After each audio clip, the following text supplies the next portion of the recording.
Saudara-saudara pendengar yang kami kasihi dimanapun Anda berada, Anda kembali bersama kami pada acara Telaga, Tegur Sapa Gembala Keluarga. Saya Gunawan Santoso dari Lembaga Bina Keluarga Kristen akan berbincang-bincang dengan Bapak Pendeta Dr. Paul Gunadi. Beliau adalah seorang pakar dalam bidang konseling, serta dosen di Seminari Alkitab Asia Tenggara, Malang.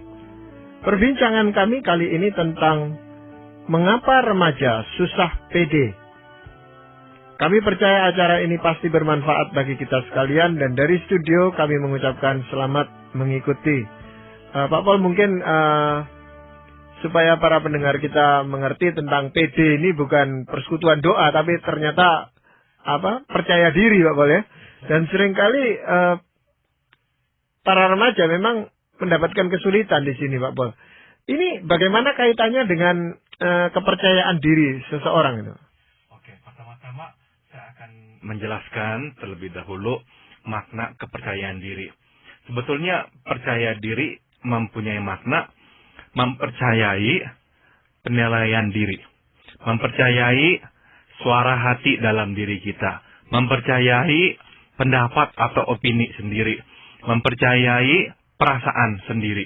Nah, jadi kalau seseorang kita katakan percaya diri, artinya itu, dia mempercayai penilaian dirinya sendiri. Sehingga dia tidak terlalu tergantung pada penilaian orang atau opini orang. Dia tidak harus ragu pada waktu orang lain mengatakan yang sebaliknya. Nah, itu tuh maksudnya dengan percaya diri. Remaja memang seringkali mengalami krisis dalam hal kepercayaan diri ini. Ini memang cukup mengejutkan, Pak Gunawan. Kenapa? Sebab kadang-kadang orang tua itu bingung. Kenapa kok anak saya yang tadinya baik-baik saja, sekarang menginjak remaja, kok bermasalah?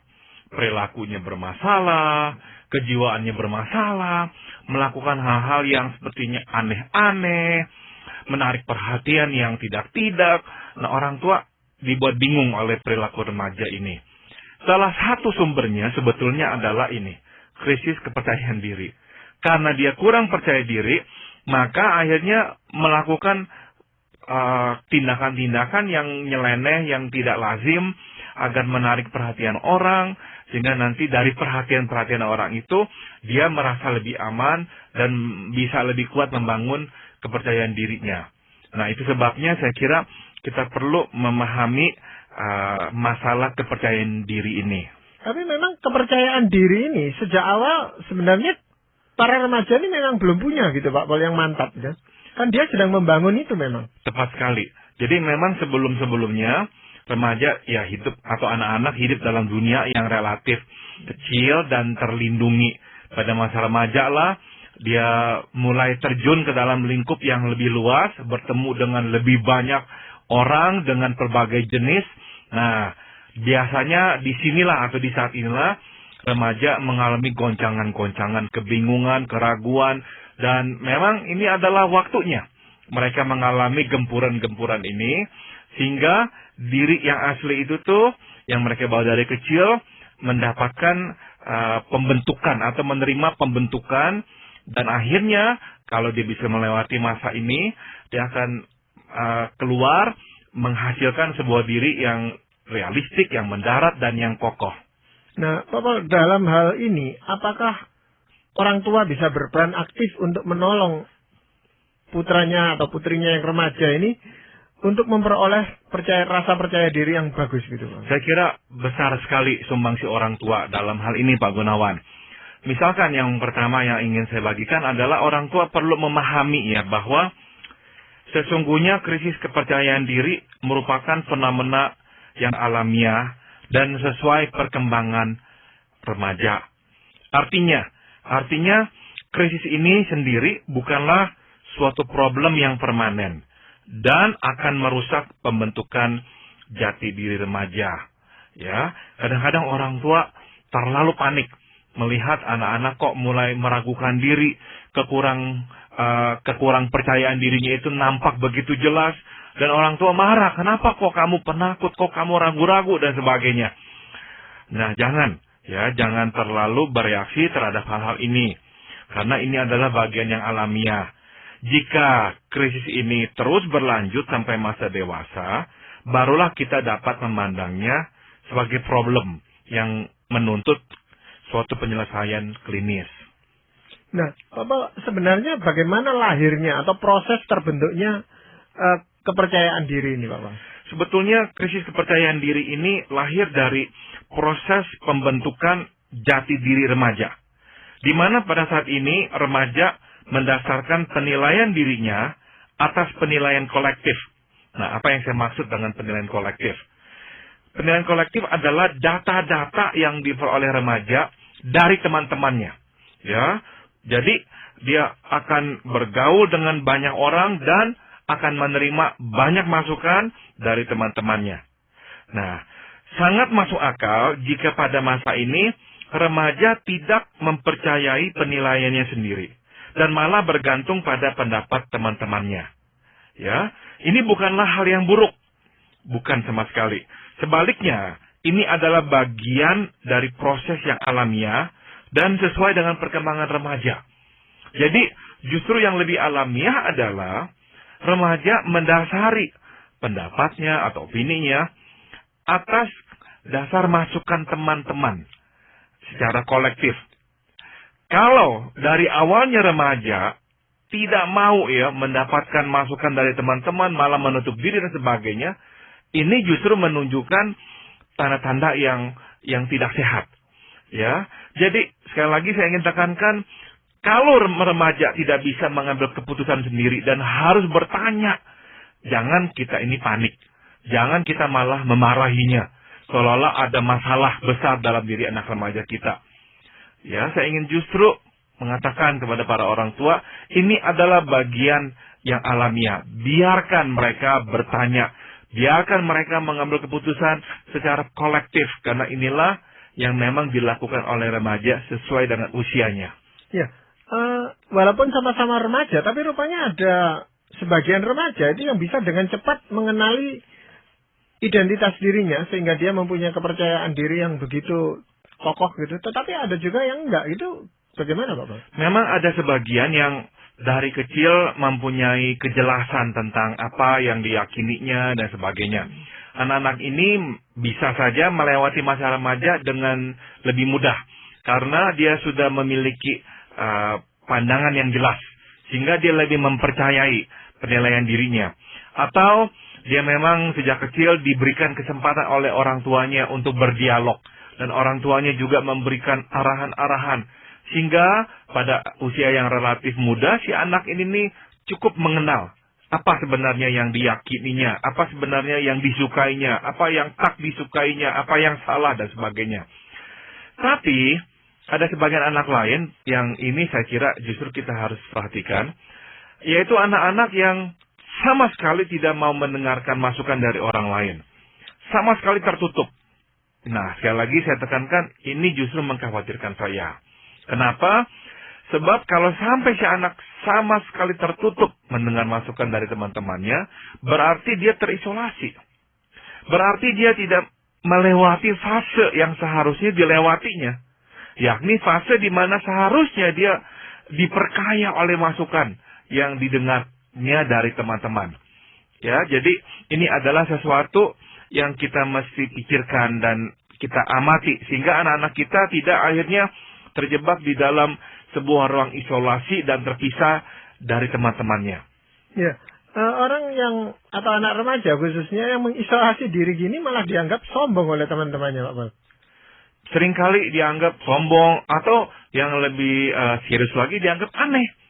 Yang aneh karena dia sama sekali tidak mau berkonsultasi dengan teman-temannya atau ngobrol, minta pendapat dan sebagainya. Apalagi mendengarkan masukan teman-temannya.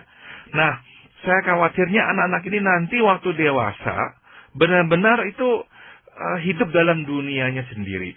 Tidak lagi mengikutsertakan orang lain di dalam dunianya.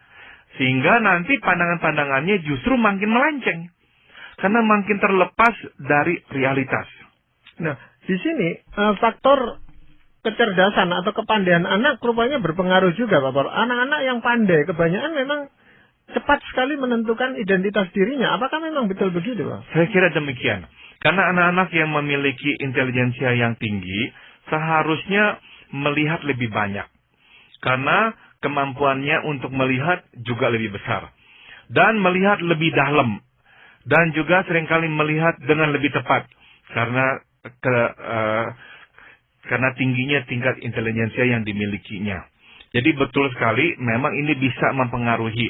Dan juga, ini juga faktor yang perlu kita ingat, anak-anak yang pandai cenderung mendapatkan masukan atau penilaian yang positif dari orang tua, dari guru, dari teman-temannya, sehingga dia lebih mempercayai penilaiannya. Oleh sebab itulah, ya kita bisa katakan anak-anak yang pandai cenderung mempunyai penilaian diri atau kepercayaan diri yang lebih kokoh.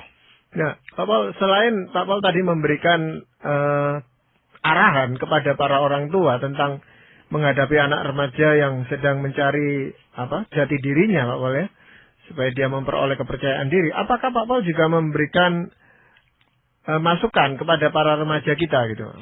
Ada beberapa yang ingin saya sampaikan kepada para remaja ini, Pak Gunawan. Yang pertama adalah senantiasa bertanyalah, apakah yang Tuhan kehendaki dalam hal ini? Ya, kepada remaja saya ingin berkata begini, jika ya tindakan yang engkau akan ambil itu tuh melawan kehendak Tuhan, jangan lakukan.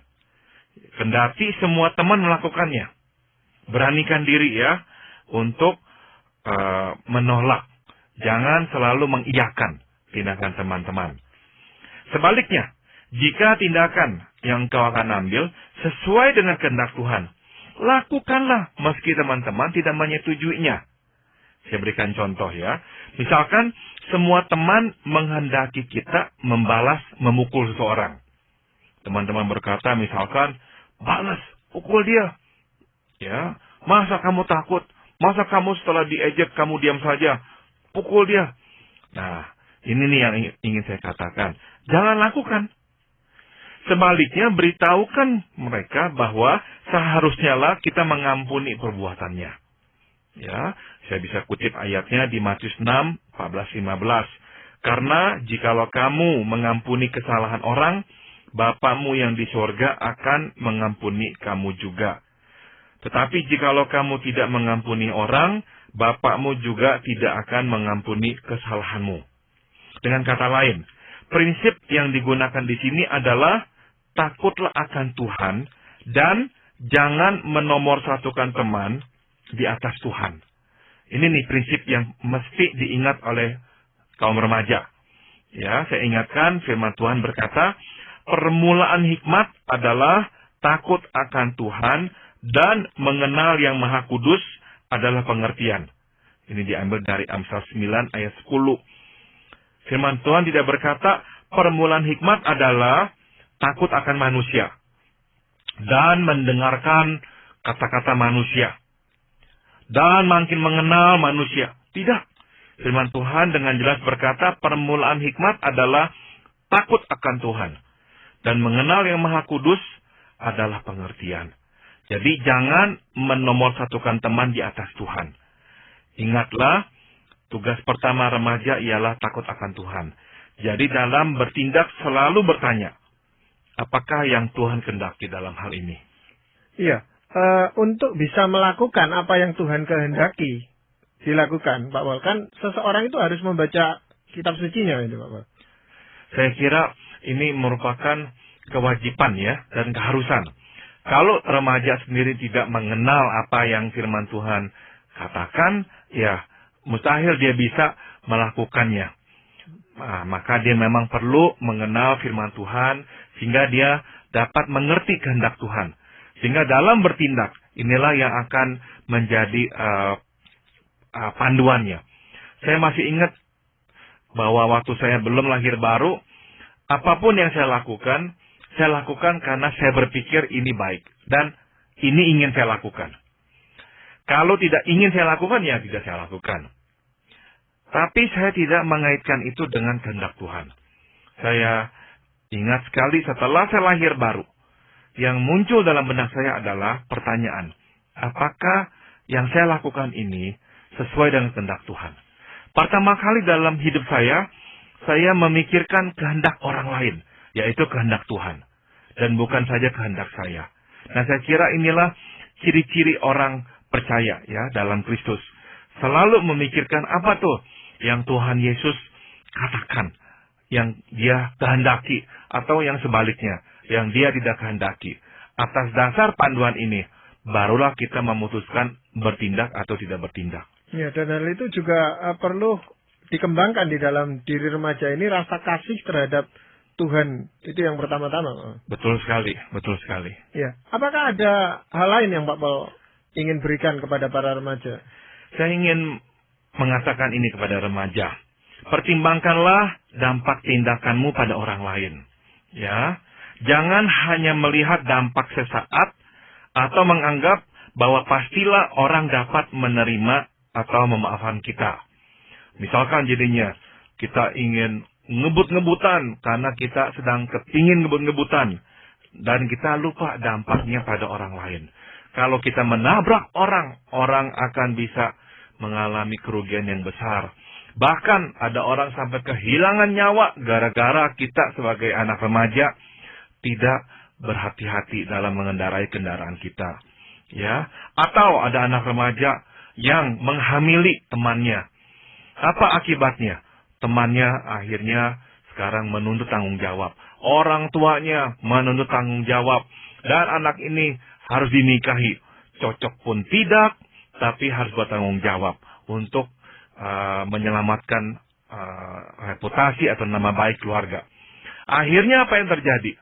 Kemalangan demi kemalangan yang harus dituai oleh keluarga muda yang memang belum siap untuk menikah ini. Jadi jangan sampai bertindak dan melupakan dampak tindakan kita pada orang lain. Ya, ada anak remaja yang memutuskan dengan tiba-tiba berhenti sekolah. Karena apa? Tidak suka lagi sekolah, yang penting pengalaman, mencari uang dan sebagainya. Melupakan bahwa banyak hal yang dapat dipelajari di sekolah dan memang salah satu prasyarat memasuki dunia kerja adalah ijazah atau keterampilan tertentu. Nah, ini nih hal-hal yang perlu remaja pikirkan. Ya, jangan beranggapan hidup gampang, orang pasti bisa mengerti, orang pasti dapat memaafkan. Oh, tidak. Tidak semua orang akan mengerti, tidak semua orang bisa memaafkan. Dan hidup tidak selalu gampang, kadang-kadang akan sangat susah. Jadi terapkanlah prinsip yang diambil dari Matius 7:12. Segala sesuatu yang kamu kehendaki supaya orang perbuat kepadamu, perbuatlah demikian juga kepada mereka. Ya, seringkali memang remaja berdalih, kami masih banyak dikuasai oleh emosi kami daripada akal kami gitu Pak Paul. Dan itu memang betul bahwa memang remaja masih mengalami gejolak-gejolak emosional yang kuat dan itu akan sangat mempengaruhinya. Betul, tapi itu bukanlah sebuah dalih ya untuk melepaskan tanggung jawab penguasaan diri.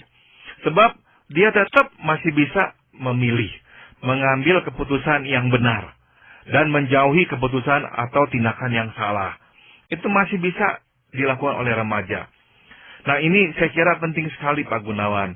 Karena banyak remaja tidak memikirkan dampaknya pada orang lain dan juga pada masa depannya. Banyak remaja terlalu memikirkan dengan pola pikir sesaat. Yang penting sekarang ini. Yang penting pokoknya sekarang seru, sekarang enak, dan sebagainya. Tidak memikirkan dampaknya. Baik pada dirinya sekarang maupun pada masa depannya atau dampak pada diri orang lain. Terlalu banyak masalah muncul karena remaja gagal memikirkan dampak perbuatannya. Ya, itu sangat berkaitan erat dengan keputusan yang dia ambil Pak Polda. Padahal remaja ini mengalami kesulitan yang besar di dalam mengambil keputusan. Seringkali dia ragu-ragu bahkan dan tidak tahu keputusannya itu betul atau salah gitu Pak Polda. Itu sebabnya Pak Gunawan, kepada remaja saya juga ingin menasihati ya, jangan ragu untuk mencari hikmat dari orang lain. Ya, tanyalah, mintalah masukan dari orang-orang lain, terutama dari teman-teman atau orang-orang yang lebih berhikmat dari kita. Ya, carilah masukan dari berbagai sudut. Jangan hanya mencari masukan dari sudut yang kita sukai atau seturut dengan ide atau pandangan kita. Ya, kita mesti gunakan prinsip yang saya ambil dari Amsal 11 ayat 14. Jikalau tidak ada pimpinan, jatuhlah bangsa. Tetapi jikalau penasihat banyak, keselamatan ada. Ya, saya garis bawahi, jikalau penasihat banyak, keselamatan ada. Maka jangan hanya mencari masukan dari satu orang. Enggak, cari lebih banyak. Orang melihat dari berbagai dimensi. Nah, itulah dimensi-dimensi yang mungkin luput kita pandang atau kita lihat. Kita perlu timbang dari semua ini. Sehingga akhirnya semua pandangan-pandangan ini memperkaya kita.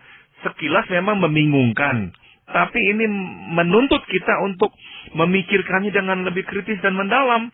Sehingga pada akhirnya kita bisa memunculkan keputusan yang lebih bijaksana. Nah, biasanya di dalam mencari pendapat atau masukan dari orang lain itu kita, apalagi remaja, itu cenderung mencari orang yang sesuai dengan pola pikirnya gitu Pak Paul, yang bisa mendukung ide-idenya, sehingga ini bisa dijadikan alasan ketika ada orang yang menentang ide ini dan berkata, loh orang itu dukung saya kok, setuju dengan pendapat saya kok gitu.